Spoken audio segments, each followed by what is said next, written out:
মুখ্যমন্ত্ৰীয়ে মহিলাবিলাকক বিশ্বাসঘাতকতা কৰিলে, ঠগিলে। ইলেকশ্যনৰ আগত চিঞৰি চিঞৰি কৈছিলে, মনত আছে নিশ্চয়, নহয় জানো? ধাৰ মাৰি দিয়াৰ দায়িত্ব হিমন্ত বিশ্ব শৰ্মাৰ এনেকে চিঞৰিছিলে। গোটেই অসমৰ মহিলাসকল এতিয়া ডুবি আছে, কান্দি আছে।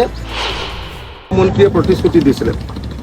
আজি 301ত মোৰ এটা ডিভাইচত এটা আহিছে যে অসমৰ মুখ্যমন্ত্ৰীয়ে প্ৰতিশ্ৰুতি দিছিলে যে অসমৰ সকলো মহিলাৰ মাইক্ৰ' ফাইনেন্সৰ ঋণ মাফ কৰি দিব।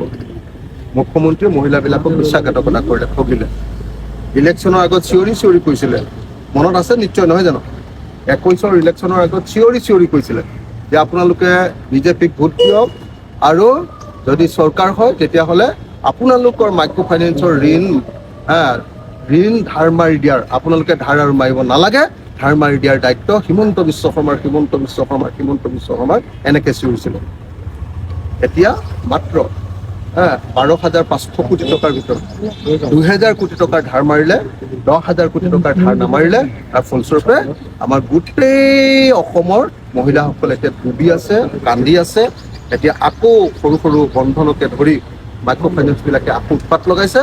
গতিকে মই অতি সোনকালে মাইক্ৰ' ফাইনেন্সৰ সম্পূৰ্ণ ঋণ মাফ কৰিম বুলি আৰু প্ৰত্যেকগৰাকী মহিলাৰ ঋণ মাফ কৰিম বুলি আৰু সমুদায় ধন মাফ কৰিম বুলি 12,500 কোটি টকাৰ যি প্ৰতিশ্ৰুতি দিছিলে সেই প্ৰতিশ্ৰুতি পূৰণ কৰিবৰ কাৰণে অসমৰ মুখ্যমন্ত্ৰীৰ ওচৰত দাবী